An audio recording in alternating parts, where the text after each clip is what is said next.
శ్రోతలకు నమస్కారం. ఈరోజు మొదలు పెట్టబోతున్న నవల ద్వివేదుల విశాలాక్షి గారు రచించిన గోమతి. కలత నిద్రలో భయంకరంగా కేక పెట్టి లేచింది గోమతి. ఒళ్ళంతా చెమటతో స్నానమైపోయింది.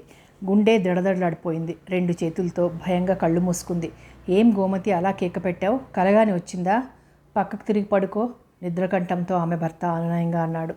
ఆప్యాయంగా దగ్గరికి తీసుకున్నాడు. అంతలో నిద్రలోకి జారిపోయాడు. కళ్ళపై నుండి చేతులు తీసి చూసింది గోమతి. వేకువ జాము, వెన్నెల చల్లగా పల్చగా ఆ ప్రదేశం అంతా పరుచుకొని ఉంది. గోమతికి తిరిగి నిద్రపోవాలనిపించలేదు. తలుపు తెరుచుకుని వీధి వరండాలోకి వచ్చింది. నిద్రాముద్రితమైన ఆ నగరంలో ఒక మారుమూల వీధిలో 4 స్తంభాలున్న ఇంటి అరుగు మీద నిలబడి నడివయసు గాంభీర్యం సడలి ముదిమిలోని శాంతభావాన్ని అందుకుంటున్న ఆ రాత్రిని ఆమె వింతగా చూసింది. నిర్మల తటాకంలో విచ్చుకున్న తామర మొగ్గలా ఉంది ప్రకృతి. వెన్నెల నిండిన ఆకాశం ఇంటికి సున్నం వేశాక ఇంకా కడగని గచ్చు నేలలా తెల్లగా ఉంది. రాత్రిని దారి తప్పుకోమని హెచ్చరిస్తున్న సూర్యరాత చోదకుని అదిలింపుల్లా అప్పుడే పక్షులు కూతలు మొదలుపెట్టాయి. దూరంగా ఎవరింటిదో గోడ గడియారం 4 గంటలు కొట్టింది. ఇంకా 4 అయింది. ఆ రాత్రికి కూడా తనలాగే నిద్రపట్టలేదేమో, అప్పుడే లేచి కూర్చుంది అనుకుంది. ఇంతలో ఎవరిదో కమ్మని కంఠం ఆ నిశ్శబ్దాన్ని చీల్చుకుంటూ వినబడింది. మాటల్లోని మాణిక్యాలు జాలువారుతున్నట్లు కిలకిలా కవ్వించే నవ్వు ఆ మాటని అనుసరించి వచ్చింది. గోమతి ఆ నవ్వు వినొస్తున్న దిక్కుకి ఆశగా చూసింది. ఆ చిరు వెలుగులో ఒక చిన్నారి ఆ వీధిని వస్తోంది. పాదాలపైకి జీరాడేలా పావడా కట్టింది. కుట్టిన అద్దాలు ఆ వెలుగులో తళుకు తళుకున మెరుస్తున్నాయి. లూజ్గా వేసుకున్న 2 జడల్లో అందంగా పూలమాలలు అమిరిపోయాయి. ఆ పిల్లకి అటు ఇటు 2 పిల్లలు, పొట్టి నిక్కర్లు, పొట్టి చేతుల బుష్కోట్లు, అల్లరి చిల్లరిగా కళ్ళల్లోకి పడుతున్న జుట్టు. అందులో ఓ కుర్రాడు నడకలో వెనకపడుతున్నాడు. ఆ అమ్మాయి ఆ పిల్లాడిని తొందర పెడుతోంది. ఊహూ, నేను రాను, అక్కడ చాలామంది అమ్మాయిలు ఉంటారు. ఉంటేనేం, నేనున్నాను కదా, నిన్నేమనకుండా చూస్తాగా అంది ఆ పిల్ల అభయమిస్తూ. అసలు దీనికి అబ్బాయిలు రాకూడదు, అది అమ్మాయిల నోము, రెండో పిల్లోడు వ్యాఖ్యానించాడు. అలాగని ఎవరు చెప్పారేం? ఆ పిల్ల అనింది. మా నాన్నమ్మ చెప్పింది. ఆడపిల్లలు అందమైన చిన్న మొగుడు రావాలని ఈ నోము చేస్తారట. మరి మగపిల్లలకి అందమైన పెళ్ళాం అక్కర్లేదేం? ఆ పిల్ల కొంటెగా చూస్తూ ప్రశ్నించింది. నాకు నీలాంటి పెళ్ళాం కావాలి, మొదట వెనకాడిన కుర్రాడు ఉత్సాహంగా అన్నాడు. అంతలో సిగ్గుతో ముఖం దించుకున్నాడు. అట్లతద్దోయ్ ఆరట్లోయ్ పక్క వీధిలోంచి పిల్లల సందడి వినిపించింది. అదుగో పద్మవాళ్ళు అప్పుడే లేచిపోయారు, త్వరగా పదండి అంటూ ఆ పిల్ల 2 అబ్బాయిల చేతులు పట్టుకొని పరుగు తీసింది. అట్లతద్దోయ్ ఆరట్లోయ్ ముద్దపప్పోయ్ మూడట్లోయ్ వారి 3 కంఠాలు ఉత్సాహంగా ఆ వీధి మలుపు తిరిగే వరకు గోమతికి వినిపిస్తూనే ఉన్నాయి. గోమతి మనసులో జ్ఞాపకాల తంత్రులు కదిలాయి. జీవనగానం దానంతట అదే కమ్మని శృతిలో ఆలాపన అందుకుంది. ఆ ఆలాపనకి అనువైన సంగతుల్ని అందిస్తుంది గోమతి మనసు. చిన్నారి గోమతి కథానాయికగా జీవిత రంగంలో అడుగుపెట్టిన నాటి కథ అది.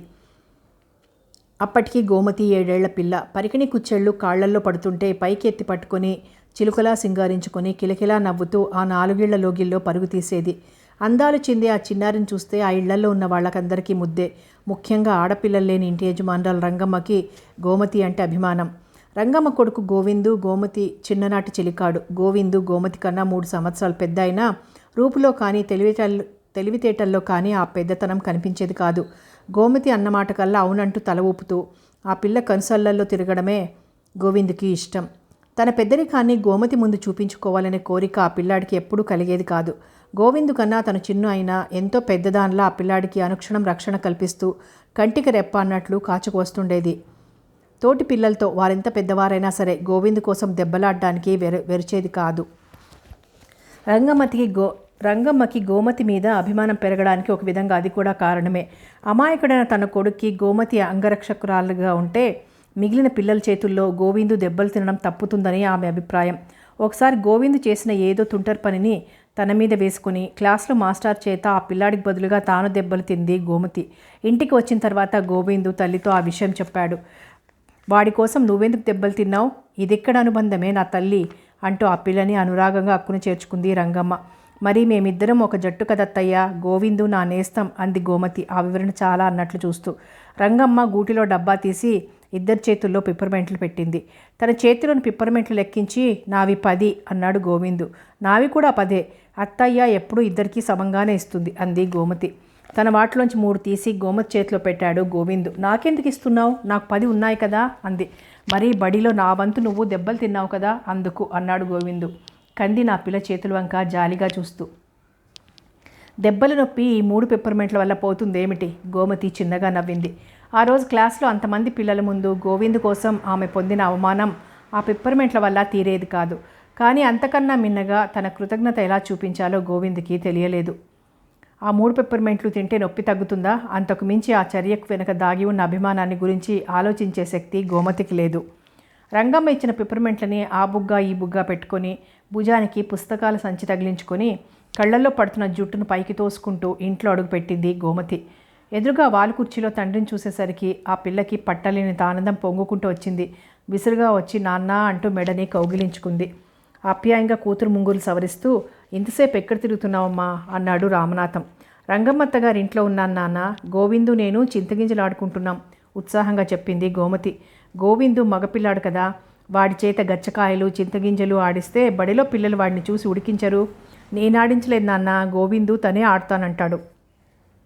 అవును, నువ్వు ఆడమంటావు, మరి వాడికి ఆడక తీరుతుందా? నేను ఆడమంటే మాత్రం గోవిందు ఎందుకు ఆడాలి? తను బిళ్ళకర్ర ఆడమంటే నేను ఆడతానేమిటి? ఆ ప్రశ్నకి రామనాథం జవాబు చెప్పలేకపోయాడు. గోమతి మాటని మీరరాని ఆజ్ఞగా గోవిందు ఎందుకు భావిస్తాడో, ఆ పిల్లాడిని అంతగా అదుపులో పెట్టగల శక్తిని గోమతి ఎలా సంపాదించుకుందో ఎవరికైనా చెప్పడం కష్టమైన పనే. గోవింద్కి ఈ విషయాలు ఏవీ పట్టవు. గోమతి అంటే తనకి ఇష్టం, అందుకే ఆ పిల్ల ఏం చెప్పినా చేస్తాడు. గోవిందు తన జట్టు, అందుకే తనతో చింతగింజలాడతాడు అంటుంది గోమతి. వంట ఇంట్లోంచి తల్లి గోపాలం అని పిలిచిన పిలుపు విన్నది గోమతి. తమ ఇంటికి ఎవరైనా చుట్టాలు వచ్చారా? 4 రోజుల నాడు ఊరికి వెళ్ళిన తండ్రి ఎవరైనా వెంటబెట్టుకొచ్చాడా? క్షణకాలం కుతూహలంగా అటువైపు చూసింది. 4 రోజులై నాన్న ఇంట్లో లేడన్న విషయం గుర్తుకు రాగానే రాత్రిపూట అమ్మ తనకి కథలు చెప్పమంటే విసుక్కుంటూ కేకలు వేయటం గోమతికి మనసులోకి వచ్చింది. మరేం నాన్న, నువ్వు ఊళ్ళో లేనప్పుడు అమ్మ ఒక్క కథ కూడా చెప్పలేదు. ఏడుపు కంఠంతో తండ్రికి ఫిర్యాదు చేసింది. పోనీలే, నేను తిరిగి వచ్చేసాను కదా, ఇంకా రోజు నేను చెప్తాలే. గోమతి ఆశగా తండ్రి కళ్ళలోకి చూసి, ఇప్పుడు చెప్పు నాన్న అంది ముద్దుగా. దూర ప్రయాణం చేసి అలసి వచ్చాడు రామనాథం. అందులో ఆ రోజు అతడు తలకి ఎత్తుకున్న బరువు తక్కువది కాదు. తరచి చూస్తుంటే అందులోని సాధక బాధకాలు ఒక్కొక్కటిగా వెలికి వస్తున్నాయి. 10 సంవత్సరాల నాడు ఏ సంఘ భయంతో అతడు తన ప్రేమానురాగాల్ని క్రూరంగా కాళ్లతో అనగదొక్కి సంఘంలో గౌరవనీయుడు మంచివాడు అన్న ప్రతిపత్తిని నిలుపుకున్నాడో ఆ సంఘం ఈనాటికి చెక్కు చెదరకుండా అలాగే ఉంది. అందులో ఆవగింజంతైనా మార్పు రాలేదు ఆనాటికి ఈనాటికి. వచ్చిన మార్పు ఏదైనా ఉంది అంటే అది మనిషిలోని నిజాయితీ సన్నగిల్లడం వరకే. ఆనాడు తాము నమ్మిన సిద్ధాంతాలని మంచి అయినా చెడు అయినా బాహటంగా చెప్పి చేసేవారు. ఈనాడు నోటితో అనే మాటకి చేతితో చేసే పనికి పొంతని కుదరడం లేదు. మాటలతో సంఘంలో మార్పు రావాలంటూనే తమ చేతలతో చెరిపేస్తున్నారు. అలవాటు పడిన ఆలోచనల్ని వదలలేకపోతున్నాడు. వచ్చిన మార్గాల్ని విడవలేకపోతున్నారు. 10 సంవత్సరాల్లో పరిస్థితులు అంతగా మారలేదు, కానీ పరిసరాలు మారాయి. ఆనాడు పట్టుబట్టిన తండ్రి ఈనాడు లేడు. ఆ కారణంగానే నెట్టుకుపోగలన్న ధైర్యంతో గోపాలం బాధ్యతని చేతుల్లో తీసుకున్నాడు. తండ్రి తన ప్రశ్నకు జవాబు చెప్పకుండా అలా ఉండిపోవడం గోమతికి విసుగు కలిగించింది. కథ చెప్పమంటే మాట్లాడకుండా నిద్రపోతున్నావేమిటి నాన్న అంటూ అతన్ని కుదిపింది. ఎటూ కాని వేళ ఇప్పుడు కథలేమిటమ్మా, రాత్రిపూట చెప్పుకోవాలి కానీ అన్నాడు రామనాథం. పో నాన్న, నువ్వెప్పుడూ అలాగే అంటావు. రాత్రి అన్నం తినగానే నేను నిద్రపోతానని, మరి అప్పుడు కథ చెప్పడం తప్పిపోతుందని. గోమతి కోపంగా మూతి బిగించి దూరంగా పోయి నిల్చుంది. చూడు తల్లి, ఇలా రా మరి. అంతలోనే కోపం తెచ్చుకుంటే ఎలా? దగ్గరకు వస్తే నీకు మంచి సంగతి చెప్తాను. ఏం చెప్తావేం? ఇప్పుడు వెళ్ళి పాఠాలు రాసుకో, తర్వాత కథ చెప్తాను అంటావు. అసలే నా చేతులు నొప్పెడుతుంటే. ఎందుకు నొప్పెడుతున్నాయి? ఎక్కడైనా పడ్డావా? తండ్రి ఆత్రంగా అడిగాడు. కోపంలో నోరు జారి ఆ మాట అయితే అనేసింది, కానీ గోవిందుకు బదులుగా తను మేస్టార్ చేత బెత్తం దెబ్బలు తిన్న విషయం తండ్రితో చెప్పడానికి గోమతి ఇష్టపడలేదు. మరి కారణం ఏదో ఒకటి చెప్పాలి కదా. పలక్కి 2 వైపులా ఎక్కలు రాయాలంటే చేతులు నొప్పెట్టవేం అంది. అబ్బో, 2 వైపులా ఎక్కాలే, చాలా కష్టమైన పనే అన్నాడు రామనాథం ఆశ్చర్యంగా ముఖం పెట్టి. అంతేకాదు నాన్న, రాగుణింతం కూడా ఎంత కష్టమైన పనో నువ్వే ఆలోచించు అన్నట్లు చూసింది గోమతి. రాగుడింతం రాస్తుంటే గోమతికి ప్లీడర్ గారి భార్య పరుగు పెడుతూ వస్తున్నట్లుంటుంది. దానిని వల్లవేస్తుంటే తను గోవిందు దొంగతనంగా వారి పెరట్లో మామిడి పిందెలు జామకాయలు కోస్తుంటే ఆమె చూసి తిట్టిన తిట్లు గుర్తొస్తాయి. అందుకే ఆ గుణింతం అంటే ఆ పిల్లకి అంత ఒళ్ళుమంట. 2వ క్లాస్లోకి వచ్చావు, ఇంకా గుణింతాలు ఏమిటమ్మా అన్నాడు రామనాథం. నీకు తెలియదు నాన్న, మా మేస్టార్ గారికి గుణింతాలు అంటే ఎంతో ఇష్టం. ఆయన దగ్గర గుణింతాలు నేర్చుకున్న వాళ్ళు చాలా పెద్దవాళ్ళు అయ్యారట. ఏదో పునాదట, అది దిట్టంగా ఉండాలట. మరి దానికి గుణింతాలు బాగా రావాలట. అన్నింటిలోకి మా మేస్టార్ గారికి రాగుణింతం అంటే మరీ ఇష్టం. ఎందుకో తెలుసా నాన్న? టా అక్షరం మేస్టార్ గారి పొడుంకాయలాగా ఉంటుంది, అందుకన్నమాట. పూర్తి చేసేస్తూ గోమతి ఫక్కున నవ్వింది. కూతురి చివరి మాటతో తను చిన్నగా నవ్వి పిచ్చి పిల్ల అంటూ దగ్గరకు తీసుకున్నాడు రామనాథం. పక్క గదిలోంచి ఎవరో అబ్బాయి రావడం చూసి గోమతి తన కోపాన్ని మర్చిపోయి కుతూహలంగా ఆ పిల్లాడిని చూస్తూ, ఎవరు నాన్న, మన ఇంటికి చుట్టాలొచ్చారా అంటూ ప్రశ్నించింది. ఆ మాట చెప్పాలని పిలిస్తే రాగుణింతం గురించి చెప్తూ మరుపు పెట్టేశావు. ఈ పిల్లాడు నీకు బావ అవుతాడు. పేరు గోపాలం. ఒరే గోపాలం, ఇలారా.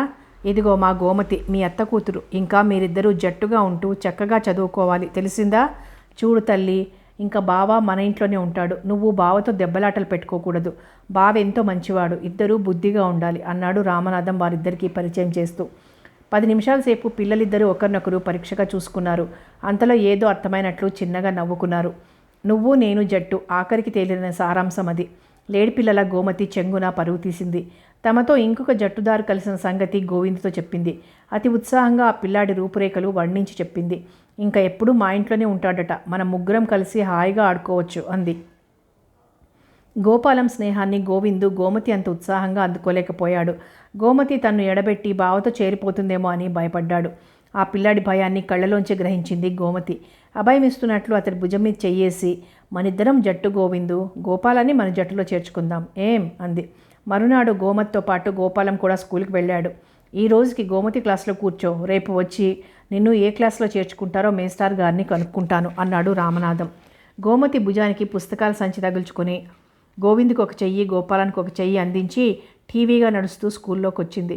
1వ క్లాస్ మేస్టార్ గోమతిని చూసి, ఓహో, ఇంకో తోకను సంపాదించావే అన్నాడు బుగ్గ చెదిమి ముద్దు పెట్టుకుంటూ. ఎవరేమిటి అని ప్రశ్నించాడు. మా బావ మా ఇంట్లోనే ఉంటాడు, మన స్కూల్లోనే చదువుకుంటాడు ఎంతో ఉత్సాహంగా జవాబు చెప్పింది గోమతి. మరింకేం, ఇప్పటి నుంచే వేలు చుట్టూ తిప్పుకుంటున్నావు అన్నాడు నవ్వుతూ. అతడి మాట గోమతికి అర్థం కాలేదు. వస్తామండి మేస్టార్ గారు, ఇంకా మా బావకి మన స్కూల్ అంతా తిప్పి చూపించాలి అంటూ ముందుకు దారి తీసింది. అన్ని మూలల నుంచి తమ స్కూల్ అంతా బావకి తిప్పి చూపించింది గోమతి. గోపాలం అంతకన్నా మంచి స్కూళ్ళు చాలా చూశాడు. అయినా గోమతి ఇటు తిప్పితే అటల్లా తిరిగాడు. నాగస్వరం విన్న పాముల ఆ పిల్ల మాటల్ని తన్మయతతో విన్నాడు. అతడు అదివరకు చదివిన స్కూల్లో కూడా చాలామంది ఆడపిల్లలు ఉండేవారు. వాళ్ళు కూడా గోమతిలా నోరు ముయ్యకుండా ఏదో ఒకటి మాట్లాడేవారు. కానీ వాళ్ల మాటలు గోపాలానికి ఇంత ఇష్టంగా ఉండేవి కావు. చివరికి తన మెప్పును దాచుకోలేక, నువ్వు ఎంతో తమాషాగా మాట్లాడతావు గోమతి అన్నాడు. పచ్చి దానిమ్మ గింజల్లాంటి తెల్లని పళ్ళని కనపరుస్తూ కిలకిలా నవ్వింది గోమతి. మాటల కన్నా ఆ పిల్ల నవ్వు ఇంకా బాగుంది అనుకున్నాడు గోపాలం. ఆ మాట తిరిగి చెప్పాలంటే ఆ పిల్లాడికి సిగ్గు వేసింది. ఆ రోజు గోమతి దృష్టి అంతా గోపాలం వైపు కేంద్రీకరించబడడం గోవిందు సహించలేకపోయాడు. ఇంకా పద గోమతి, క్లాస్కి వేళైపోతుంది అంటూ తొందర చేశాడు. ఉండు, మన తోట పని కూడా బావకి చూపని అంటూ స్కూల్ వెనక వైపుకి దారి తీసింది గోమతి. అక్కడ చిన్న చిన్న మళ్లలో ఆకుకూరలు, బెండ, టమాటో, మిరప మొక్కలు ఉన్నాయి. ఇదిగో బావా, ఈ టమాటా మొక్క నాది, ఇది గోవిందుది. ఎవరిది బాగుంది అంటూ ప్రశ్నించింది. నిజానికి గోవిందు మొక్క ఏపుగా పెద్ద ఆకులతో నిండుగా ఉంది. గోమతి మొక్క పొడుగు పెరిగినా ఆకులు ముడుచుకుపోతూ పీలగా ఉంది. కానీ గోపాలం అప్రయత్నంగా నీదే బాగుంది అన్నాడు. ఆ మాట అన్నాక అబద్ధం ఎందుకు చెప్పానా అనుకున్నాడు. అలా అన్నందుకు గోవిందుకి కోపం వస్తుందేమో అని భయపడ్డాడు. కానీ గోవిందు ముఖంలో అటువంటి చిహ్నాలు లేవు. పైగా ఆ మాట విన్నందుకు ఆనందించినట్లు ముఖం ప్రసన్నంగా ఉంది. గోమతి బావకి మిగిలిన మొక్కలు చూపిస్తుండగానే గంట కొట్టారు. మాటల్లో గోమతి అది గుర్తించలేదు. వారు ముగ్గురు వచ్చేసరికి క్లాస్లో పిల్లలంతా బుద్ధిగా కూర్చొని మేస్టార్ గారు చెప్తున్న ఆవుపాఠం వింటున్నారు. ఇంత ఆలస్యంగా వచ్చారేం? కళ్ళజోడు కింద నుంచి గుమ్మం వైపు చూస్తూ మేస్టార్ గారు ప్రశ్నించారు. మా బావ వచ్చాడండి. మీ బావ వస్తే స్కూల్కి ఆలస్యంగా రావాలా? సరే సరే, వెళ్ళి నీ చోట్లో కూర్చో. ఇంకోసారి ఇలా చేసావో టాగుడింత 10 సార్లు రాయాలి. క్లాస్లో వెనక బెంచిలో కూర్చుని ఒక కుంటెకుర్రాడు మెల్లిగా అన్నాడు. ఎవరది? మేస్టార్ గారు బెత్తం చలిపించారు. క్లాస్ అంతా ఒక్కసారి నిశ్శబ్దమైపోయింది. గోమతి తన చోట్లోకి వెళ్ళి కూర్చుంది. ఇటు గోవిందుని అటు గోపాలాన్ని కూర్చోపెట్టుకుంది. మేస్టార్ గారు ఆవుపాఠం అంతా చెప్పేశారు. నువ్వు రాలేదు. గోమతి పొందిన నష్టాన్ని ఎత్తి చూపించింది ముందు బెంచ్లో అమ్మాయి. పర్వాలేదులే, ఆవు గడ్డి తింటుంది, పేడ వేస్తుంది, ఆ పేడతో పిడకలు పెడతారు, అంతే కదా ఆవుపాఠం అంది గోమతి తేలిగ్గా. అంతేకాదు, ఇంకా చాలా ఉంది. ఆవు తినే ఆహారం, అది మా పాల అప్పలమ్మ అయితే ఇంకా బాగా చెప్తుంది.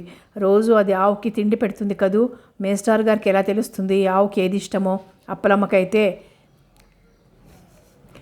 ఎవరా మాటలు? మేస్టార్ గారు బల్ల మీద రూళ్ళకర్రతో టకటకలాడించారు. ఇంటర్వెల్ సమయంలో తన బావ గురించి అందరికీ వివరించి చెప్పింది గోమతి. అబ్బో, వాళ్ళ ఊరు చాలా దూరం, రాత్రంతా రైల్లో పడుకుంటే అప్పుడు వస్తుంది అంది. అవునా, ఏ ఊరు? 10 కంఠాలు ప్రశ్నించాయి. టాటానగరం మా ఊరు అన్నాడు గోపాలం గర్వంగా. పిల్లలకి ఆ ఊరు పేరేదో కొత్తగా వినిపించింది. నిజంగా ఆ ఊరు వెళ్ళాలంటే చాలాసేపు రైల్లో కూర్చోవలసిందే అని తీర్మానించారు. అంత గొప్ప ఊరు నుంచి వచ్చిన తన భావం చూసి గోమతి మురిసిపోయింది. గంట మోగి పిల్లలంతా క్లాసులోకి వచ్చిన గోమతి బావ గురించిన విషయ సేకరణ ఇంకా ఆగలేదు. కొత్త పిల్లాడి గురించి తెలుసుకోవాలన్న ఉత్సాహం ఆ పిల్లల్లో తెరలుగా తెరలుకొచ్చింది. అందులో ఆ ఒక్కరోజే వారి క్లాస్లో ఉంటాడాయే. సమయం కాస్త మించిపోయింది అన్న తొందర పిల్లల్లో ఎక్కువైంది.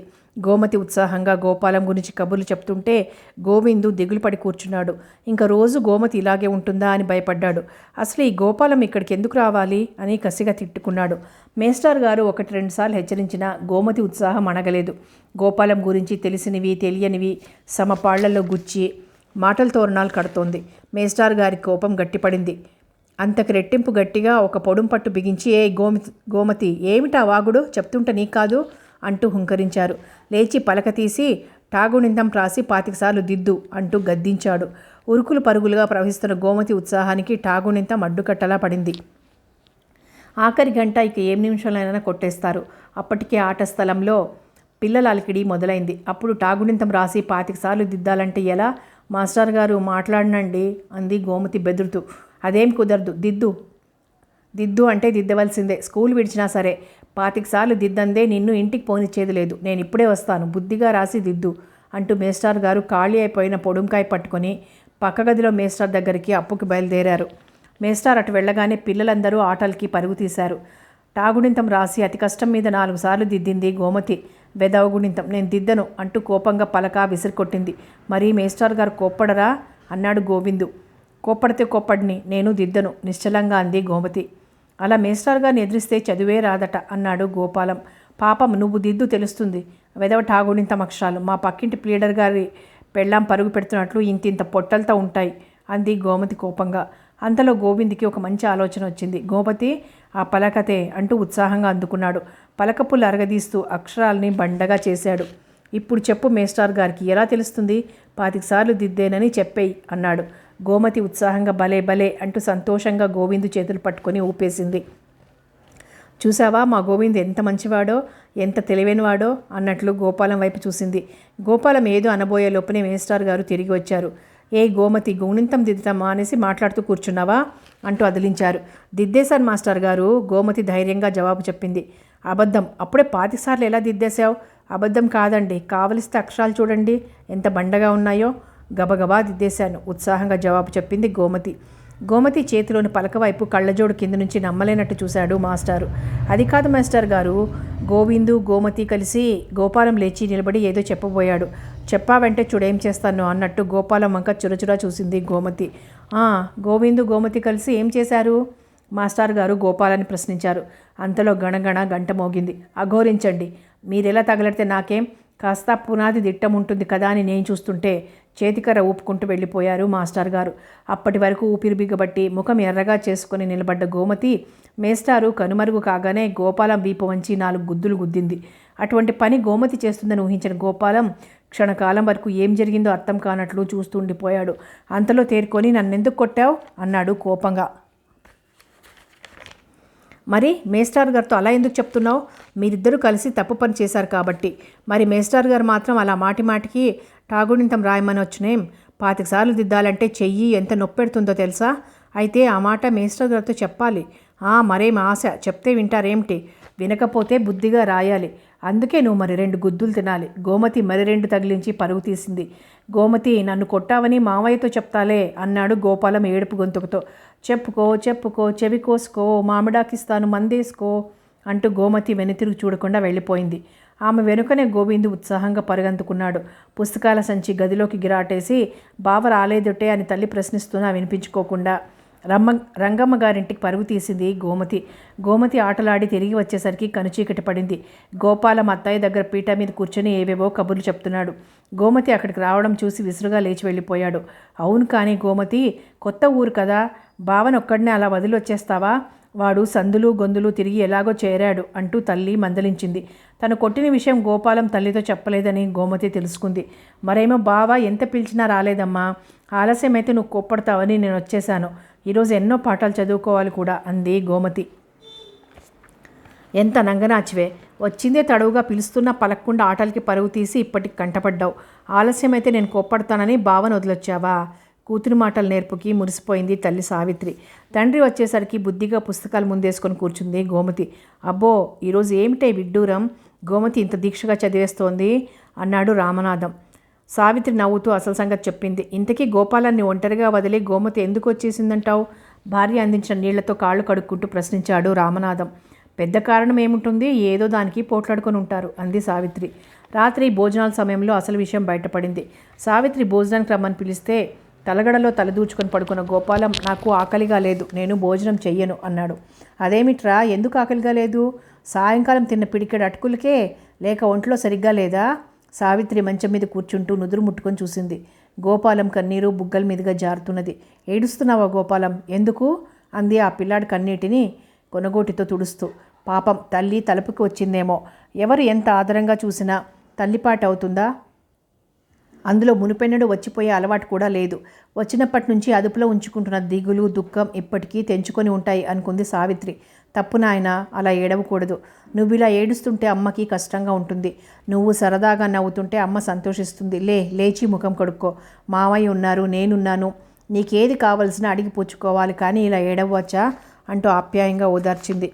గోపాలం ఏడుపైతే మానేశాడు, కానీ అర్ధరాత్రి భోజనం మాత్రం చేయలేదు. అంతగా వద్దంటే బలవంతం పెట్టకు, కాస్త పాలుంటే వేడి చేసి ఇవ్వు, ఒంట్లో నిజంగా సరిగా లేదో ఏమో అన్నాడు రామనాథం. గోపాలం భోజనం చేయకుండా అలా అలిగి పడుకోవడం గోమతికి కష్టం కలిగించింది. బడిలో తను కొట్టడం వల్లే బావ అన్నం తినకుండా అలా ఏడుస్తూ పడుకున్నాడన్నమాట ఆ పిల్ల మనసులోకి వచ్చింది. ఆ ఆలోచనల్లో అన్నం సరిగ్గా తినకుండా అటు ఇటు కెలకసాగింది. ఏమే, నీకు ఆకలిగా లేదా? ఇద్దరూ కలిసి ఏ గడ్డైనా కొనుక్కొని తిన్నారా? ఏమైంది అంటూ తల్లి దండించింది. గోమతి తల్లి మాట వినిపించుకోలేదు. నాన్న, మేస్టార్ గారు ఒక కష్టమైన పని చెప్పారనుకో, మరి చెయ్యలేకపోతే అబద్ధం చెప్తే తప్ప అంటూ తండ్రిని ప్రశ్నించింది. అబద్ధం చెప్పడం అనేది తప్పే, కానీ ఇంతకీ ఏం జరిగింది సరిగ్గా చెప్పు అన్నాడు తండ్రి కూతురు కళ్ళల్లో కదులాడే ఆలోచనల్ని చూస్తూ. గోమతి ఆ ఉదయం స్కూల్కి వెళ్ళిన దగ్గర నుంచి జరిగిందంతా తండ్రికి చెప్పింది. ఆ పిల్ల చెప్తున్న చిన్న చిన్న వాక్యాల వెనక దాగి ఉన్న అభిప్రాయాలని అర్థం చేసుకుంటూ, ఈరోజు నువ్వు 2 తప్పు పనులు చేసావన్నమాట.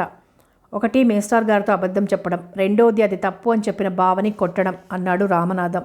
మరి మేస్టార్ మాత్రం అలా టాగునింతం 25 సార్లు రాస్తే కానీ వీల్లేదంటూ చెప్పొచ్చేం? అసలే ఆవుపాఠం రాసి నా చెయ్యి నొప్పెడుతుంటే 25 సార్లు రాయలేకపోతే మేస్టార్ గారు ఇన్నిసార్లు రాశాను, నా చేతులు నొప్పిగా ఉన్నాయి, మిగిలింది రేపు రాస్తాను అని చెప్పాలి. అంతేగాని మరేం, పాపం అలా చెప్తే మేస్టార్ గారు ఊరుకుంటారేమిటి? రాయాలి, రాసి తీరాలి అంటారు. అందుకే అలా చేశాను. బండగా ఉన్న అక్షరాలు చూసి మేస్టార్ గారు ఎలా కళ్ళు పెట్టారనుకున్నావు నాన్న? అతని రూపు గుర్తుకు రావడంతో గోమతి కిలకిలా నవ్వింది. గోమతి అంటూ తండ్రి కోపంగా అదిలించడంతో ఆ నవ్వు అంతలోనే ఆగిపోయింది. అస్తమానం అయిన దానికి కాని దానికి అలా నవ్వకూడదని చెప్పలేదు? తప్పు పని చేసింది కాక పైగా నవ్వుతున్నావా? చూడు, పాపం బావా తిండి తినకుండా ఎలా పడుకున్నాడో. వాడికి అమ్మా నాన్న లేరు కదా, మరి మన ఇంటికి వస్తే ఎంత స్నేహంగా ఉండాలి, ఎంత మంచి పిల్లగా నడుచుకోవాలి. అలా కొట్టవచ్చునా? నాన్న, బావకి అమ్మా నాన్న లేరా? మరి ఎలా?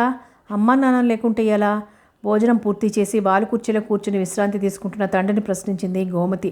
అసలు అమ్మా నాన్న లేకుండా పిల్లలు ఎలా ఉంటారు? వారికి అన్నీ ఎవరు కొనిస్తారు, ఎవరు ముద్దులాడతారు? క్షణకాలం గోమతి కళ్ళల్లో సాయంకాలం జరిగిన సంఘటన కదలాడింది. అయ్యో, బావని ఎందుకు కొట్టాను? పాపం ఊరుకోపెట్టేందుకే అమ్మైనా లేదట, అందుకే బావ అంతలా ఏడ్చి ఉంటాడు. అసలు బావను వదిలి అమ్మా నాన్న ఎక్కడికి వెళ్ళిపోయారు? తన అమ్మా నాన్న కూడా ఎప్పుడైనా తన్ను ఒంటరిగా వదిలి వెళ్ళిపోతారా? మరి వెళ్ళిపోతే ఎలా? తను ఎక్కడుంటుంది? రంగమ్మ ఇంటికి వెళ్ళిపోతుందా? పురాణం తాతయ్య దగ్గర ఉండిపోతుందా? తనకు అక్కడ ఏం బాగుండదు, తను ఇక్కడే ఉంటుంది. తనకు అమ్మా నాన్న కావాలి, అమ్మా నాన్న కావాలి. ఆ చిన్నారి మనసు భయంతో తల్లడిల్లిపోయింది. మీరు నన్ను వదిలి వెళ్ళిపోవద్దు నాన్న, నాకు అమ్మ నువ్వు కావాలి. ఇంకెప్పుడు బావని కొట్టను, ఇంకెప్పుడు అబద్ధం చెప్పను అంటూ బావురమని ఏడుస్తూ తండ్రిని కౌగిలించుకుంది గోమతి. పిచ్చి పిల్ల, నిన్ను వదిలి మేమెక్కడికి పోతాం? ఎందుకంతలా ఏడుస్తున్నావు అంటూ ఆప్యాయంగా కూతుర్ని చేతుల్లోకి తీసుకుని బుజ్జగించాడు రామనాథం. తండ్రి ఒడలో అలా బెక్కుతూనే నిద్రపోయింది గోమతి. ఆ సంగతి దాంతో ఎందుకు చెప్పారు? జడుసుకుందో ఏమో, అంతలా ఏడ్చింది అంది సావిత్రి పిల్లని తీసి పక్క మీద పడుకోబెడుతూ. ఏదో నోరుజారు అనేశాను సావిత్రి, అయినా ఇది ఒకందుకు మంచిదేలే, ఇక గోపాలంతో దెబ్బలాటలు పెట్టుకోకుండా ఉంటుంది అన్నాడు రామనాథం. గోమతికి తెలివి వచ్చింది. తల్లి తండ్రి నిద్రపోతున్నారు. గదికి అటువైపుగా గోపాలం మంచం ఉంది. నిద్రలో గోపాలం కలవరిస్తున్నాడు. మధ్య మధ్య మా అమ్మ అంటున్నాడు. గోమతికి తండ్రి చెప్పిన మాట గుర్తుకొచ్చింది. అయ్యో పాపం, బావకి అమ్మా నాన్న లేరట అనుకుంది. గోపాలం తమ ఇంటికి వచ్చే ముందు తల్లిదండ్రుల మధ్య ఏవో మాటలు జరిగాయి. ఒకరు అవునంటే ఇంకొకరు కాదంటూ వాదించుకున్నారు. ఆఖరికి తండ్రి బయలుదేరి ఊరికి వెళ్ళాడు. ఆ 4 రోజులు తల్లి ఏవో తలుచుకుని అప్పుడప్పుడు కంటతడి పెడుతూనే ఉంది. ఎందుకమ్మా అలా ఉన్నావు అని తను అడిగితే, ఏమీ లేదు, నువ్వు పోయి పడుకో అంటూ విసుక్కుంది. అటు తర్వాతే గోపాలం వచ్చాడు. ఆ రాత్రి చాలాసేపటి వరకు తల్లి తండ్రి ఏవో మాట్లాడుకుంటూనే ఉన్నారు. గోపాలం రాకలో ఏదో ప్రత్యేకత ఉన్నట్టు గోమతి గ్రహించింది. తల్లిని అడిగితే నీకెందుకే ఇవన్నీ, చెప్పినా అర్థం కావు అంది. గోపాలం అటునుంచి ఇటు కదలలేదు. అమ్మా, నాతో చెప్పకుండా ఎక్కడికి వెళ్ళిపోయావమ్మా అంటూ పక్క మీద లేచి కూర్చుని 2 చేతులతో ముఖము కప్పుకొని ఏడ్చాడు. గోమతి ఇంకా చూస్తూ కూర్చోలేకపోయింది. మెల్లిగా తన పక్క మీద నుంచి దిగి చప్పుడు కాకుండా గోపాలం మంచం దగ్గరకు వచ్చింది. పక్కనే కూర్చుని ఆ పిల్లాడి భుజం మీద చెయ్యి వేస్తూ, బావా ఏడవకు బావా అంది జాలిగా. గోపాలం ఆ పిల్ల చెయ్యిని విసిరి కొట్టాడు. నేనేం ఏడవటం లేదు, ఇక్కడికే, నిన్నెవ్వరు రమ్మన్నారు, పో అంటూ చీదరించుకున్నాడు. ఇంకెప్పుడు అలా కొట్టను బావా, ఏడవకు, మనిద్దరం ఒక జట్టుగా ఉందాం, ఊరుకో బావా అంటూ బ్రతిమాలింది. గోపాలం మాట్లాడలేదు. మంచం మీద పడుకొని తల నిండుగా ముసుగు పెట్టుకున్నాడు. గోమతి కొంచెంసేపు అక్కడే నిలబడి తన పక్క మీదకి తిరిగి వచ్చింది. బావకి తన మీద బాగా కోపం వచ్చింది. రేపు తనతో మాట్లాడతాడా, ఇలాగే ఏడుస్తూ ఉండిపోతాడా? పాపం బావని కొట్టకపోవలసింది. ఇదంతా ఆ గోవిందు వల్లనే వచ్చింది. పలక పుల్లతో అరగదీసి అక్షరాలు బండగా చేయమని ఎవరు చెప్పారేం అంటూ గోవిందు మీద కోపం తెచ్చుకుంది. తెల్లవారేసరికి గోపాలం కోపం కరిగిపోయింది. గోమతి, గోపాలం, గోవిందు పళ్ళు తోముకుంటూ పెరట్లో ఎన్నో కబుర్లు చెప్పుకున్నారు. గోపాలం తమ ఊరి వింతలు ముందు రోజు చెప్పగా మిగిలిపోయినవి చెప్పాడు. మా ఊరిలో ఒక పెద్ద మిల్లుంది. అక్కడే పెద్ద పెద్ద ఇనుపరేకులు, దిమ్మలు చేస్తారు. ఒకరోజు మా నాన్న నన్ను అమ్మని తీసుకెళ్ళి అన్నీ చూపించాడు. అక్కడ ఇనుము ఎర్రగా నిప్పులా ఉంటుంది, మంటల్లో కరిగి నీళ్లలా పారుతుంది. మరీ అక్కడికి పోతే మనకి చురకదు? గోమతి ప్రశ్నించింది. ఎందుకు చురకదు? దూరంగా ఉండాలి, దగ్గరికి పోతే చాలా వేడిగా ఉంటుంది, మనుషులు కాలిపోతారు కూడా. ఒకరోజు మా నాన్న మర్చిపోయి దాని దగ్గరికి వెళ్ళాడట. మరి కాలిపోయాడా? గోవిందు ఆత్రంగా ప్రశ్నించాడు. అవును అన్నట్టు గోపాలం విచారంగా తలాడించాడు. అయ్యో అంటూ గోపాలం చేయి పట్టుకొని పక్కకు లాగింది. ఏమైంది అని గోపాలం కంగారుగా చూశాడు. గోమతి పక్క పెరట్లోకి వేలుతో చూపించింది. విరిగిపడిన గోడకు అటువైపుగా ప్లీడర్ గారి భార్య వస్తోంది. గోమతి అన్నట్లు ఠాగునింతంలో అక్షరాలాగే నడుస్తుంది. అప్పుడే తెల్లవారిందర్రా, కాయలు కాజేయడానికి తయారయ్యారు, మీ చేతులు పడా, మీ కడుపు పాడుగాను. ఒకసారి చెప్తే తెలియదు, అన్నం తింటున్నారా, గడ్డి తింటున్నారా? ఈసారి కాయల మీద చెయ్యేయండి, ఏం చేస్తానో అంటూ అరుస్తూ ముందుకొచ్చింది. పిల్లలు 3 మొండిగోడ వెనక్గా దాక్కున్నారు. ఆవిడ మరికాస్త సేపు కేకలు వేసి ఇంట్లోకి వెళ్ళిపోయింది. వాళ్ళ పెరట్లో నుంచి జామ చెట్టు ఉంది, ఒక మామిడి చెట్టు కూడా. అదిగో ఆ గోడ పక్క ఉందే, అది రాచ ఉసిరి చెట్టు. దాని కాయలు ఎంత బాగుంటాయనుకున్నావు, పుల్లగా తీయగా. ఆదివారం నాడు ఆవిడ కోవెలకి వెళ్ళిపోతుంది. అప్పుడు హాయిగా కావలసినని కాయలు కోసుకోవచ్చు. వాళ్ళ బంట్రోతు రామిగాడు లేకుండా మాత్రం చూసుకోవాలి. వాడు ఒట్టి వెధవ, కొట్టడానికి అందకపోతే రాళ్ళు విసురుతాడు. అసలు మీరు దొంగతనంగా కాయలు ఎందుకు కోస్తారు? ఎందుకేమిటి బావా, తినడానికి.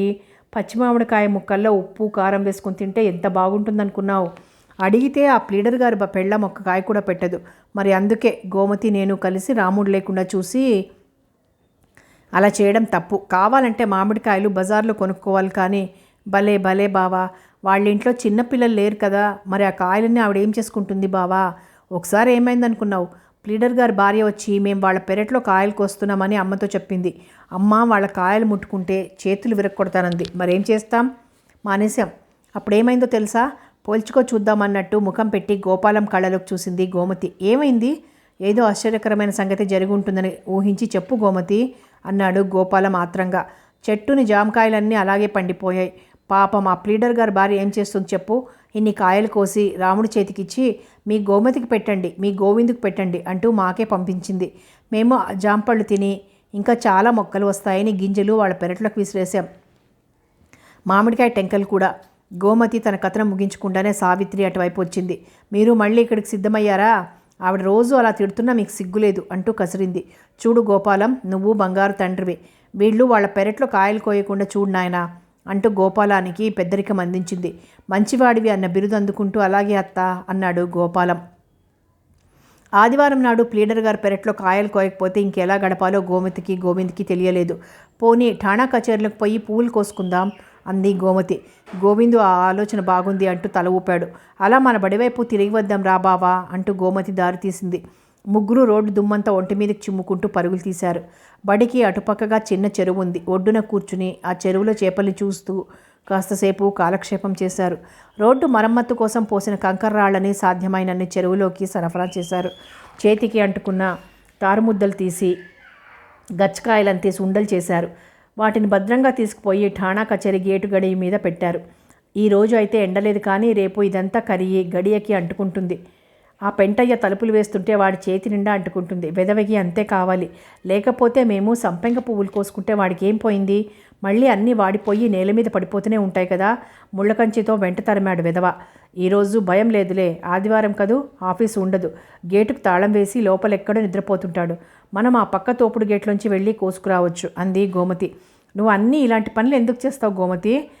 నీకు పువ్వులు కావాలంటే మీ అమ్మ కొనిపెట్టదా అన్నాడు గోపాలం. అది కాదు బావా, ఆఫీస్లో అంతా మొగాళ్లే ఉంటారు కదా, మరి ఆ పువ్వులు ఏం చేసుకుంటారు చెప్పు? నేను కోసుకోకపోతే పాపం ఆ పువ్వులన్నీ అలాగే వాడి నేల మీద పడిపోతాయి. నాకెంతో జాలేస్తుంది వాటిని చూస్తే. మరేమో బావా, బజార్లో ఆకు సంపెంగ పువ్వులు అమ్మరు తెలుసా అంది గోమతి తన పనిని సమర్థించుకుంటూ. ముగ్గురు కలిసి తోటలోకి జొరబడ్డారు. సంపెంగ చెట్లు ఇంకా పెరిగి పెద్దవి కాలేదు. అయినా అక్కడక్కడ పువ్వులు వాసనలు వెదజల్లుతూ గుత్తులు గుత్తులుగా ఉన్నాయి. నాకు ఆ గుత్తి కోసి పెడతావా బావా అంది గోమతి ఒకదాన్ని చూపిస్తూ. ఇదిగో గోమతి, ఈ చెట్టుకి ఇంకా మంచి పువ్వులు ఉన్నాయి, ఇలారా. గోవిందు మరికాస్త ముందుకెళ్ళాడు. గోపాలం సంపెంగ చెట్టు వంక చూశాడు. చెట్టు ఎక్కితే విరిగి పడేలా ఉంది. దరిదాపుల్లో కర్ర లాంటిది ఏదీ లేదు. క్షణకాలం విచ్చిన పచ్చని సంపెంగ పూల తొడిమలు నేలరాలాయి. ఏరుకో గోమతి, ఎన్ని పూలో అంటూ ఉత్సాహంగా చెట్టును ఆడించాడు గోపాలం. ఈ పువ్వులు నాకొద్దు. గోమతి మూతి ముడుచుకుంది. ఏమైంది? ఇంతగా చేతులు నొప్పి పుట్టేలా ఊపితే ఎందుకు వద్దంటావు? తన శ్రమ గ్రహించిన గోమతి వంక కోపంగా చూస్తూ అన్నాడు గోపాలం. బుగ్గిలో పడిపోయిన పువ్వులు ఎవరికి కావాలేం? గోమతి మూతి బిగిస్తోంది. తను కోసిన పువ్వుల్ని గోమతి నిరాకరించడంతో గోపాలానికి కోపం వచ్చింది. నేలపడ్డ పువ్వులు కాకపోతే నీకోసం చెట్టెక్కి కాలు విరుచుకోమంటావా? నీ కోతి ముఖానికి ఈ పువ్వులు చాలే అన్నాడు అక్కసుగా. గోమతిని అప్పటి వరకు కోతి ముఖం అంటూ నిరసించిన వారు లేరు. అంతా ఈ కోతిపుల్ల అందచందాల్ని పొగిడేవారే. బంగారపు బొమ్మ అంటూ చూసి ముచ్చటపడేవారే. గోపాలం కోపంలో కోతి ముఖం అన్నాడు. ఆ మాటతో గోమతికి దుఃఖం ముంచుకొచ్చింది. గోవిందు ఉన్న చోటుకి ఏడుస్తూ పరుగు తీసింది. గోవిందు పక్కగా ఉన్న మొండిగోడ ఎక్కి పువ్వులు కోసేందుకు తంటాలు పడుతున్నాడు. ఏడుస్తూ వచ్చిన గోమతిని చూస్తూ గోడ దిగి వచ్చి ఏమైంది అన్నాడు ఆత్రంగా. చీచి, ఆ బావ జట్టు నేను ఉండను, అమ్మ చెప్పినా ఉండను అంది గోమతి కోపంగా. ఏమైంది తిరిగి ప్రశ్నించాడు గోవిందు. గోపాలం మీద గోమతికి కోపం రావడం గోవిందుకి సంతోషంగా ఉంది. దానిని పైకి కనపరచకుండా ఆ పిల్ల జుట్టును సవరిస్తూ చెప్పు గోమతి అన్నాడు బుజ్జగిస్తూ. నాది కోతి ముఖమట, నాకు బుగ్గిలో పడ్డ పువ్వులే చారుట అంది గోమతి ఏడుపు దిగమింగుకుంటూ. గోమతిది కోతి ముఖం అంటాడా? తను అంతకన్నా అందంగా ఉన్నాడా? గోవింద్కి గోపాలం మీద ఎక్కడలేని కోపం ముంచుకొచ్చింది. ఎదురుగా ఉంటే లెంపకాయ కొట్టాలనిపించింది. ఆవేశాన్ని ఆపుకుంటూ పోనీలే గోమతి, వాడిని పువ్వులు కొయ్యమని ఎందుకు అడిగావు? నేను కోసి పెడతాగా అన్నాడు ఆ పిల్లను ఓదారుస్తూ. రేపటి నుండి ఆ బావని ఆటలకు పిలవనే వద్దు, బడికి కూడా మన ఇద్దరమే జతగా వెళ్దాం. గోపాలం మెల్లగా అక్కడికి వచ్చాడు. ఎత్తిపట్టుకున్న లాల్చీ కొనలో అరవిచిన ఆకు సంపెంగలున్నాయి. ఇవిగో గోమతి, పువ్వులు తెచ్చాను అన్నాడు. ఆ బుగ్గిలో పడ్డ పువ్వులు నాకు అక్కర్లేదు. అసలు నువ్వేం కోసి పెట్టనక్కర్లేదులే. గోవిందు నాకెన్నో పువ్వులు కోసిస్తానన్నాడు అంది గోమతి ఆ పువ్వుల వైపు చూపు తిప్పకుండానే. ఇవి నేలను పడ్డ పువ్వులు కావు గోమతి, నీకోసం చెట్టెక్కి కోశాను, తీసుకోవా అన్నట్లు ముఖం పెడుతూ అన్నాడు గోపాలం. అబద్ధం గోమతి, బుగ్గలో పడ్డ వాటినే కడిగి తెచ్చి ఉంటాడు. గోవిందు మెల్లగా గోమతికే వినిపించేలా అన్నాడు. చెట్టెక్కి పువ్వులు కోస్తుంటే కొమ్మ విరిగి పడింది అంటూ అదిరిపడి చూసింది గోమతి.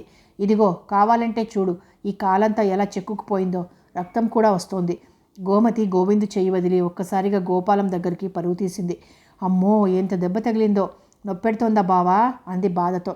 అవును అన్నట్లు తల ఊపాడు గోపాలం. గోమతి ఆత్రంగా అటు ఇటు చూసింది. ఆ దెబ్బకి ఏం చెయ్యాలో ఆ పిల్లకి పాలు పోలేదు. ఏదో ఒకటి చెయ్యాలని మనసు పీకింది. చేతిలో ఇంత ఉమ్మి తీసుకుని దెబ్బ తగిలిన చోట అంటించింది. నేల మీదకు వంగి ఇంత బుగ్గి తీసి దాని మీద పట్టించింది. ఇంకా మానిపోతుంది బావా, ఆటల్లో నాకెప్పుడు దెబ్బలు తగిలినా ఇలాగే చేస్తాను అంటూ ఓదార్చింది. ఇంటికి పోదాం రా బావా అంది గోమతి. గోపాలం చేయి పట్టుకొని అతి జాగ్రత్తగా నడిపిస్తున్నట్లు తనతో తీసుకుపోయింది. గోవిందు దిగులుగా ముఖం వాల్చుకొని వారిని అనుసరించాడు. అంత హంగామా చేసి కోయించుకున్న సంపెంగ పూల సంగతే మర్చిపోయింది గోమతి. ఆమె మనసంతా గోపాలం దెబ్బ మీద, అతడు పడుతున్న బాధ మీద ఉంది. బాగా నొప్పెడుతోందా బావా, ఇంకా కొంచెమైనా తగ్గలేదా అని దారి పొడుగున అడుగుతూనే ఉంది గోమతి. ఇంటి గుమ్మం ఎక్కుతుంటే గోమతి మనసులో భయం రేగింది. తన పువ్వుల కోసం బావా చెట్టెక్కి పడ్డాడంటే అమ్మ కోప్పడుతుంది, నన్ను తిడుతుంది అనుకుంది. బావా, అమ్మతో నేను పువ్వులు కొయ్యమ్మనని చెప్తావా అంది దీనంగా మొహం పెట్టి. ఓహో, చెప్పను, పరిగెడుతూ పడిపోయానంటాను గోమతి వైపు చూస్తూ అన్నాడు గోపాలం. గోమతి అతని వైపు ఆప్యాయంగా చూసింది. అలా చూస్తున్నప్పుడు గోమతి కళ్ళు ఎంతో బాగుంటాయి అనుకున్నాడు గోపాలం. వారి ముగ్గురు స్నేహం ముప్పేట గొలుసులా పెనవేసుకుని 3 పువ్వులు 6 కాయలుగా 6 ఏళ్ల పాటు ఆనందంగా సాగిపోయింది. ఆ సంవత్సరం ఉగాదికి ఆ స్నేహవల్లరిలో అంతకాలం అంతర్గతంగా మేళవిస్తున్న కమ్మని గానం ఏదో గోమతి విన్నది. ఆ గాన మాధుర్యానికి ఆమె మనసు పల్లవించింది. జలధరాన్ని చూసి తన్మయత్వంతో పురివిప్పి ఆడిన నెమలిలా ఆమెలోని అందం అణువణువున వికసించింది. బ్రతుకులోని ఏదో తీయదనం పెదవులను తాకినట్లయింది. ఈ అనుభవం ఇంత కమ్మగా ఉంటుందా, ఈ ఆలోచనలు ఇంత మత్తుగా ఉంటాయా అనుకుంది గోమతి. సంవత్సరాది పండక్కి ఇంట్లో అందరికీ కొత్త బట్టలు తెచ్చాడు రామనాథం. కుట్టు పనివాడి దగ్గర నుంచి వచ్చిన పరికిణి జాకెట్తో పాటు ఇంకో 2 గజాల బట్ట కూడా ఉండడం చూసి, ఇది దేనికమ్మా అంది గోమతి. నవవికసిత కుసుమంలా అందాలు దిద్దుకుంటున్న కూతుర్ని చూసి, పెద్దదాన్ని అవుతున్నావు, ఇక పల్లెవాటు వేసుకోవాలమ్మా అంది ఆప్యాయంగా సావిత్రి. ఆ మాట ఎందుకో గోమతికి సిగ్గనిపించింది. ఆ క్షణంలో తల్లి అన్న ఆ పెద్దతనం ఒడలంతా ఉరుకులు పరుగులుగా ప్రవహిస్తున్నట్లు అనిపించింది. పల్చని వాయిల్ ఓణిని భుజం మీదుగా వేసుకుని అద్దంలో తన ప్రతిబింబం చూసుకున్నప్పుడు ఏదో కొత్తగా కనిపించింది గోమతికి. నువ్వేనా గోమతి, నువ్వే? ఘడియలో ఎంత పెద్దదానివైపోయావు, చూపుల్లో ఎన్ని తళుకులు నింపుకున్నావు, ఆ అందమంతా నీదే, ఎవరితో పంచుకుంటావు ఈ ఆనందాన్ని అంటూ మనసు ప్రశ్నించింది. ఒక రోజులో తను ఎంత పెద్దదైపోయిందో గోవిందుకి చూపించి ఆశ్చర్యపరచాలనుకుంది గోమతి. అత్తయ్యకి కొత్త బట్టలు చూపించి ఇప్పుడే వచ్చేస్తానమ్మా అంటూ రంగమ్మ గారి వాటాలోకి పరుగు తీసింది. పండగ పిండి వంటల సందడిలో పొయ్యి పొడలో సతమతమవుతున్న రంగమ్మ వెంతురికి చూసి, ఎవరమ్మా, ఏం కావాలి అంది కూరల బుట్ట పక్కన పెడుతూ. నేనత్తయ్య, గోమతిని. గోవింద్ ఎక్కడున్నాడు అంటూ నోరింత చేసుకుని కళ్ళు మరింతింత చేసుకుని, ఎవరు గోమతి, నువ్వే అంటూ దగ్గరికి వచ్చింది రంగమ్మ. ఆమె చేతిలోంచి జారిన కూరల బుట్టలను నిమ్మకాయలు పల్లానికి ప్రయాణం సాగించాయి. కొంచెం దూరం వాటిని అనుసరించిన వంకాయలు ఆ వింతేమిటో చూద్దామని ఆగిపోయాయి. రంగమ్మ కణతల మెటికలు విరుచుకుంటూ, ఆ బయట పడేసరికి ఎంతగా మారిపోయావే తల్లి, ఇంకా ఎవరో అనుకున్నాను అంది ఆశ్చర్యపోతూ. ఆమె తనని పట్టి పట్టి పరీక్షగా చూస్తుంటే గోమతికి ఏదో ఇబ్బందిగా అనిపించింది. తను వచ్చింది గోవింద్ కోసం, కానీ నీ మెప్పు కోసం కాదన్నట్లు అటు ఇటు చూస్తూ, గోవింద్ ఇంట్లో లేడా అంది. పూజకి 4 గన్నేరు పువ్వులు ఉన్నాయేమో, కోసుకురారా అన్నాను, పెరట్లో ఉంటాడు చూడు అంది రంగమ్మ. గోమతి పెరట్వైపు నడక సాగిస్తుంటే, ఏమే చిలక, ఎక్కడికి అలా రెక్కలాడిస్తూ ఎగిరిపోతున్నావు అన్నాడు పురాణం తాతయ్య. ఆ ముసలి తాతకి ఆ పేరు గోమతి పెట్టిందే. అతడికి గోమతిని పలకరించి మాట్లాడడం అంటే మహా ఇష్టం. ఆ పిల్లని తన దగ్గర కూర్చోపెట్టుకునేందుకు అరటిపళ్ళు, కొబ్బరి ముక్కలు లంచం పెట్టేవాడు. పెరట్లో గోవింద్ ఉన్నాడేమో చూడాలని తాతయ్య ఆగకుండా సాగిపోయింది గోమతి. రంగమ్మ పెరట్లో పళ్ళ చెట్లు లేవు, కానీ ఎర్రగన్నేరు, ముద్దమందారం, నందివర్ధనం, నూరు వరహాలు వంటి పువ్వుల మొక్కలున్నాయి. అత్తయ్య, ఎంచక్క మన పెరట్లో పళ్ళ మొక్కలు వేయించుకోఉండదు, అప్పుడు ప్లీడర్ గారి పెరట్లో కాయలు కోయమన్నా కోయను అనేది గోమతి. నువ్వు పుట్టక పూర్వం నేను అలాగే అనుకున్నానే అమ్మాయి, కానీ ఏ మొక్క వేసుకున్నా మాకు మిగిలేవి చిలక కొట్టు కాయలే అని తెలిసాక ఆ ఆలోచన మానుకున్నాను అనేది రంగమ్మ నవ్వుతూ. పో అత్తయ్య, నువ్వెప్పుడు ఇంతే, మన పెరట్లో కాయలైతే వచ్చినవి వచ్చినట్లు కొరికి పారేస్తానేమిటి అనేది గోమతి అలుకతో మూతి బిగిస్తూ. గోమతి అలా మూతి బిగిస్తే ఆ మూతి మీద ముద్దు పెట్టుకోవాలనిపించేది రంగమ్మకి. సావిత్రమ్మ, ఏ నోముల్లోంచి కన్నావమ్మా ఈ చిన్నారిని అనేది మెప్పుగా. ఏమిటి వదిన గారు, పరిహాసం చేస్తున్నారా? రాత్రి పగలు దీని ఆగడాలతో వేగలేక నేను చేస్తుంటే నోములు పూజలు అంటారు. అక్కడ బడిలో పిల్లలతో దెబ్బలాటలు, మేస్టర్ల మాట వినదు. ఇక్కడ ఇరుగు పొరుగు ఫిర్యాదులు, తనాపర అన్న మాట లేదు. ఏది కనిపిస్తే దాన్ని హక్కుభుక్తం చేసుకోవాలని ఎగబడుతుంది. బయటికి వెళ్ళిన పిల్ల ఎవరి చేత తన్నులు తినకుండా ఇంటికి వస్తుందా అని నేను బెంగపడి చేస్తుంటాను. మా గోపాలం వచ్చాక కొంత నయం, వాడు చాలా బుద్ధిమంతుడు. దీని ఆగడాలు వాడి కట్టడి వల్ల కొంత తగ్గాయి.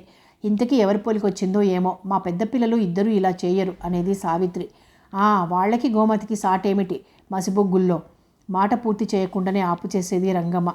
మందార చెట్టు వెనుకగా ఎవరు నిల్చున్నారు, కాళ్ళు మాత్రం కనిపిస్తున్నాయి. మిగిలిన భాగాన్ని గుబురుగా పెరిగిన ఆకులు కప్పివేశాయి. గోవిందుకు వెనక్గా వెళ్ళి ఆశ్చర్యపరచాలని మెల్లగా నందివర్ధనం మొక్క పక్కకి అడుగులు చప్పుడు కాకుండా నడిచింది గోమతి. ఆ చెట్టుని చాటు చేసుకొని గోవిందు అంటూ మెల్లగా పిలిచింది. ప్లీడర్ గారి మామిడి చెట్టు మీద నుంచి కూ అంటూ కోయిల సమాధానం చెప్పింది. పిచ్చిమొద్దు, కమ్మని కంట ముందని కోయగానే సరా, నేను నిన్ను పిలవలేదు అనుకుంది గోమతి. గోమతి పిలుపు వినిపించిన దిక్కుగా గోపాలం తిరిగి చూశాడు. పచ్చని ఆకుల మధ్య అప్పుడే విచ్చిన నందివర్ధనం పువ్వులా ఉంది గోమతి.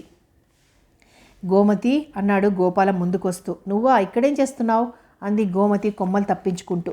ఈరోజు ఉగాది పండగ కదూ, నీకోసం ఈ ఆకు సంపెంగ పువ్వులు తెచ్చాను. ఠాణా కచేరీలో దొంగిలించి కాదు సుమా, ఒక స్నేహితుడి ఇంట్లో ఉంటే అడిగి తెచ్చాను. వీటిని మాలగా కట్టి నీకు ఇయ్యాలని తాపత్రయం, కానీ ఆ పని నా వల్ల అయ్యేలా లేదు అన్నాడు గోపాలం సగం కట్టిన మాలని విడిగా ఉన్న పూలని చూపిస్తూ.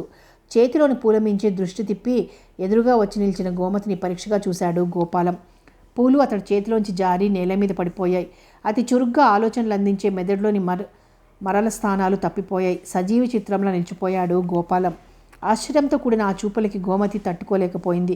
ఆ కళ్ళల్లోకి తిన్నగా చూడలేకపోయింది. గోపాలానికి అంత దగ్గరగా నిలవలేకపోయింది. ఏదో మత్తుగా మనసు ఊగిపోయింది.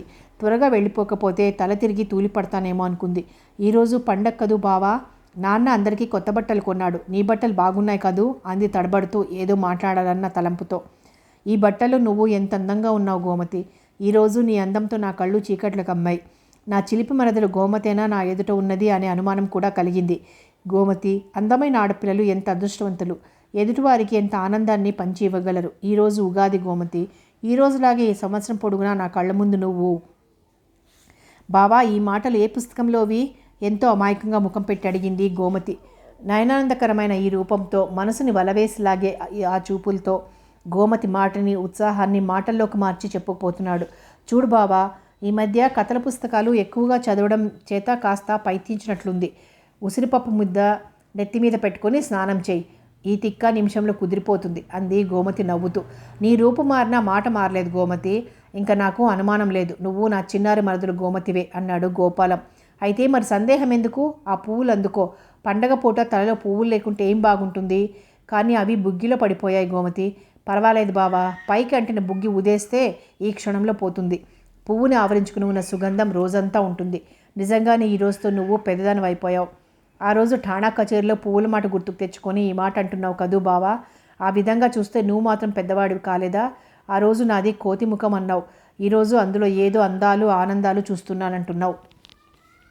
గోపాలం చేతిలోని పువ్వులు అందుకుని జడలో పెట్టుకోబోయింది గోమతి. మాల తిన్నగా లేని కారణాన పువ్వులు జడలో సరిగా అమరలేదు. ఇలారా, నేను సర్ది పెడతాను అన్నాడు గోపాలం. గోమతి దగ్గరకు వచ్చి వెనుతిరిగి అతని ముందు నిలబడింది. గోపాలం పువ్వులు ఆమె జడలో సర్దుతుంటే అతని చేతి వేళ్ళు క్షణకాలం గోమతి మెడ మీద అటు ఇటు తగిలాయి. ఆ తాకిడిలో కొత్తదనాన్ని ఇద్దరూ ఒక్కసారి అనుభవించారు. గోపాలం తన చేతిని కదపలేదు. గోమతి అటునుండి ఇటు తిరగలేదు. అలా తన్మయతలో ఎంతసేపు నిలిచారో వారికే తెలియదు. మామిడి చెట్టు మీద కోయిల ఈ జంటను చూసి ముచ్చటపడింది. గళమెత్తి తన ఆనందాన్ని గానం చేసింది. తుళ్ళిపడి దూరంగా తొలగి నిలిచింది గోమతి. గోపాలం కళ్ళలోకి సూటిగా చూడలేకపోయింది. పెదవి కదిపి ఒక్క మాట కూడా పలకలేకపోయింది. వసంత సమీరంలో అందాన్ని ఆనందాన్ని వెదజల్లుకుంటూ ఇంటిలోకి పరుగు తీసింది. పూల మొక్కలు ఉత్సాహంగా తలలూపాయి. ఏమిటి సంగతి అంటూ అప్పుడే వచ్చిన గాలి అసలు కథ తెలియక గుసగుసలాడింది. కోయిలమ్మ అంతా నాకు తెలుసు అన్నట్లు కూకు అని గట్టిగా కూసింది. ఉష్, మరీ అంత గట్టిగా చెప్పకు, ఆ పిల్లాడు ఇంకా అక్కడే ఉన్నాడు అన్నారు కోయిలమ్మ జతగాడు. మందార మొక్క పక్కగా మత్తుగా నిలిచిన ఆ చిన్నవాడేనా? అమరేంద్ర పదం అందుకున్నంతగా ఆనందంలో మునకలు వేస్తున్న ఆ అందగాడేనా? ఏమైంది అతడికి, ఏమైంది? గోడ మీదుగా వంగి చూస్తున్న ఆ జామ చెట్టు ప్రశ్నించింది. అది అతడికే తెలియదు. అదే అందులో ఉన్న తమాషా అంది నిటారుగా ఉన్న వరహాల చెట్టు. ఆ ఊర్లో కాలేజీ కొత్తగా పెట్టారు. ఇంకా సైన్స్ తరగతులు ప్రారంభించలేదు. బీఎస్సీ చదవాలనుకున్న గోపాలం పై ఊరికి పోక తప్పని పరిస్థితి ఏర్పడింది. పిల్లాడిని పైచోట పెట్టి చదివించాలంటే డబ్బుతో కూడుకున్న పని. రామనాథం జీతం సంసారం గడిచేందుకే బొటాబొటిగా సరిపోతుంది. భార్యాభర్తలు ఇద్దరూ జాగ్రత్తగా ఖర్చు చేసుకునే అలవాటు కలవారు కావడం వల్ల వస్తున్న ఆదాయంతో గోప్యంగా సంసారం నడుపుకుంటూ ఇతరుల ముందు చేయి జాపకుండా కాలాన్ని నెట్టుకొస్తున్నారు. రామనాథం పిత్రార్జితంగా వచ్చిన కొద్దిపాటి పొలం అమ్మి ఇద్దరు ఆడపిల్లలకి అన్న ఉదకాలకి లోట్లేని సంబంధాలు చేశాడు. కలిగినాడు ఏ పండక్కో పబ్బానికో పిలిచి అంత పసుపు కుంకుమ పెట్టి అంపకం పెట్టవచ్చు. లేకపోయిన ఆడపిల్లల గురించిన బెంగ అతడికి లేదు. ఇంకా మిగిలిన పిల్ల గోమతి. ఆ పిల్లకి ఏదో విధంగా సొమ్ము జతపెట్టి ఇంత ఉన్నచోట పెళ్లి చేస్తే ఇంక అతనికి బరువు తీరిపోతుంది. కానీ అర్ధాంతరంగా తయారైంది గోపాలం చదువు సమస్య. ఇంటికి తీసుకువచ్చినందుకు ఆ పిల్లాడికో దారి చూపించాలి. ఈ రోజుల్లో కనీసం డిగ్రీ అయిందా లేనిదే ఉద్యోగాలు దొరకడం కష్టం. ఆ పాటి చదువు ఆ పిల్లాడికి చెప్పించాలంటే దానికి డబ్బు కావాలి. ఎవరిస్తారు? ఇచ్చినా ఎలా తీర్చడం? ఏదో ఒకటి చెయ్యాలి. పిల్లాడు తెలివిగా చదువుకుంటున్నాడు. అంతగా మనం అప్పు తీర్చలేకపోతే ఉద్యోగం చేసి వాడే తీర్చుకుంటాడు. ఇప్పుడు డబ్బు లేదని మనం కాళ్ళు తేలవేస్తే ఏ పాటి ఉద్యోగం దొరుకుతుంది? ఎలా బ్రతుకుతాడు? అంది సావిత్రి. రామనాథం తన ప్రావిడెంట్ ఫండ్లో లోన్కి అర్జీ పెట్టాడు. కానీ అది సకాలంలో అందేలా గుపించలేదు. కథ కొనసాగుతుంది.